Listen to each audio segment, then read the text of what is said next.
penjelasan terkait bagaimana perkembangan bilangan di bangsa Mesir kuno itu sendiri. Untuk bangsa Mesir kuno ini sendiri, matematika ataupun bilangan berkembang itu dalam bentuk penulisan hieroglif. Jadi eh, sejarah sebenarnya sudah berhasil membuktikan bahwa Mesir itu adalah sebuah negara dengan peradaban yang sangat besar dan perkembangan matematika yang sangat pesat. Karena ternyata eh, hal itu bisa dilihat dari hasil-hasil sejarah yang masih bisa kita saksikan sampai saat ini. Contohnya adalah pembangunan dari piramida tua yang banyak berada di Mesir. Pembangunan piramida-piramida ini membutuhkan pengetahuan teknik dan pengetahuan matematika juga di dalamnya. Jadi bukti sejarah perkembangan bilangan untuk di bangsa Mesir kuno itu dapat dilihat pada batu, kemudian dinding, kemudian tembikar, kemudian plak-kapur dan monumen-monumennya ini diantaranya ya si piramida itu sendiri. Kemudian untuk eh, perkembangan bilangan di eh, Mesir, di bangsa Mesir kuno ini tertulis di Papyrus Mathematica Rin dan Papyrus Mathematica Moskow. Jadi eh, pada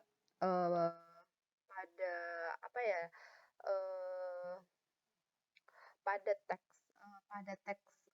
pada kedua teks tersebut eh, dapat dilihat bahwa bangsa Mesir kuno itu sudah bisa menghitung 4 operasi matematika dasar, yaitu penjumlahan, kemudian pengurangan, kemudian perkalian, dan pembagian. Kemudian sudah dapat menggunakan pecahan, menghitung volume kubus dan piramid, kemudian menghitung luas kotak, segitiga, lingkaran, dan bola.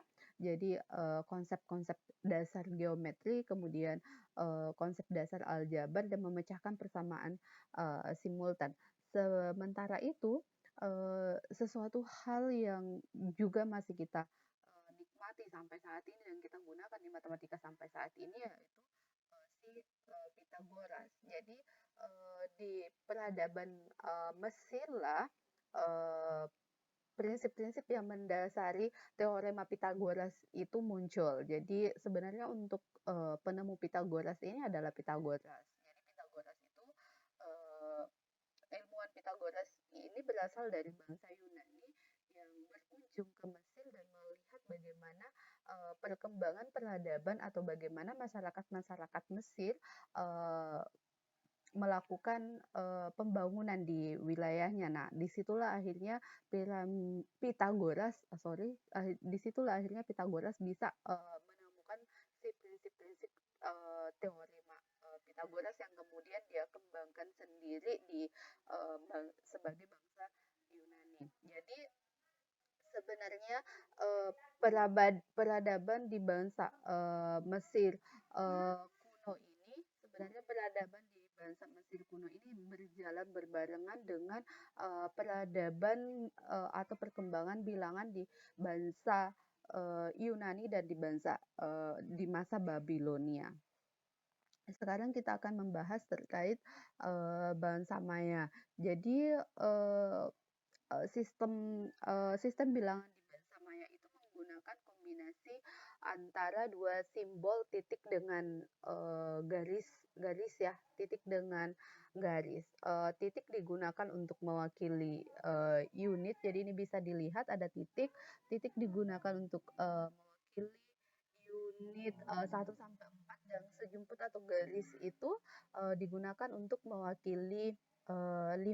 Jadi bangsa Maya eh, bangsa Maya sudah menjadi bahasa yang pertama kali juga memperkenalkan atau melambangkan konsep nol. Jadi di bangsa Maya lah yang pertama kali ada itu lambangnya untuk bilangan nol itu sendiri. Ini bisa dilihat ya seperti apa contohnya. Jadi kayak ada bentuk kayak mata.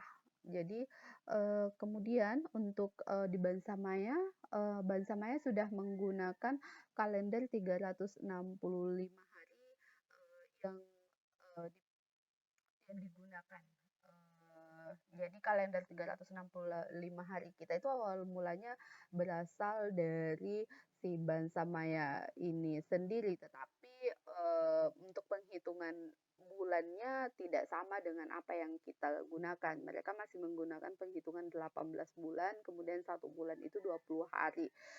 Selain Bansa Maya itu terkenal di bidang matematikanya sendiri, Bansa Maya juga sangat terkenal di bidang astronomi. Jadi pengamat-pengamat astronomi itulah mereka bisa akhirnya melahirkan atau menemukan si kalender 365 hari berdasarkan perputaran dari tata surya. Meskipun ya tadi saya sampaikan untuk bulannya, kemudian harinya itu masih sangat berbeda dengan apa yang kita gunakan saat ini. Kemudian lanjut di bangsa Yunani. Untuk bangsa Yunani ini sendiri terbagi atas dua, jadi Mediterania bagian timur, kemudian Italia sampai Afrika Utara. Di bangsa Yunani inilah yang atau yang biasa kita kenal dengan matematika Yunani sangat lebih berbobot dibandingkan perkembangan matematika pada peradaban-peradaban sebelumnya. Karena di bangsa Yunani inilah ada dua hal yang yang menjadi uh, apa ya perkembangan dari bangsanya yang masih kita gunakan sampai saat ini. Jadi yang pertama itu penalaran deduktif, kemudian yang kedua ada logika. Logikanya di sini dalam bentuk turunan definisi dan aksioma. Jadi matematika itu kan sebenarnya terkenal sebagai penalaran deduktif. Meskipun si penalaran itu sendiri ada dua, yaitu induktif dan deduktif. Kemudian untuk yang turunan definisi dan aksioma ini masih sampai saat ini masih kita gunakan, dan ini mulai perkembangannya di bangsa Yunani, dan di bangsa Yunani inilah lahir filsuf-filsuf matematika yang besar, lahir penemuan-penemuan matematika yang membawa si matematika sampai saat ini yang bisa kita nikmati. Jadi yang pertama ada si Thales yang menggunakan geometri untuk menyelesaikan soal-soal uh, soal-soal apa ya soal-soal perhitungan ketinggian piramida. Jadi Thales ini sudah mulai menggunakan geometri. Kemudian yang kedua ada Pythagoras. Uh, Pythagoras ini mendirikan masa Pythagoras. Jadi yang seperti yang sudah saya jelaskan tadi ya, bahwa uh, awal mulanya prinsip-prinsip Pythagoras itu udah ditemukan di Mesir, tetapi yang mengembangkannya ke dalam masa Pythagoras itu adalah si Pythagoras ini sendiri yang berasal dari bangsa Yunani.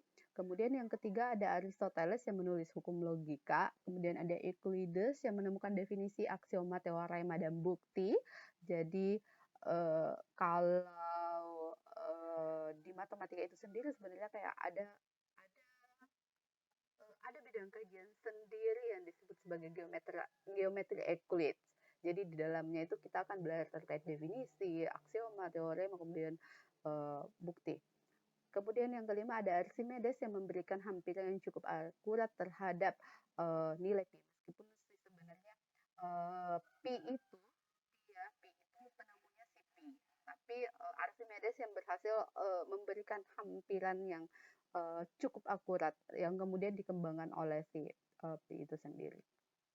Kemudian yang selanjutnya yaitu perkembangan matematika di daratan Cina.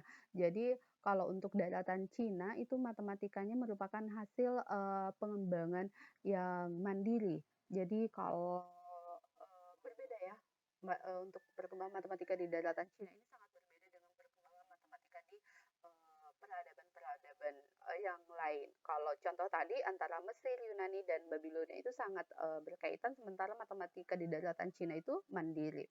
Matematika mereka itu dalam bentuk bilangan batang, kemudian beberapa abad sebelum periode Masehi, dan tentunya sebelum dikembangkannya sistem bilangan India, matematika di daratan Cina atau bilangan batang ini sempat digunakan.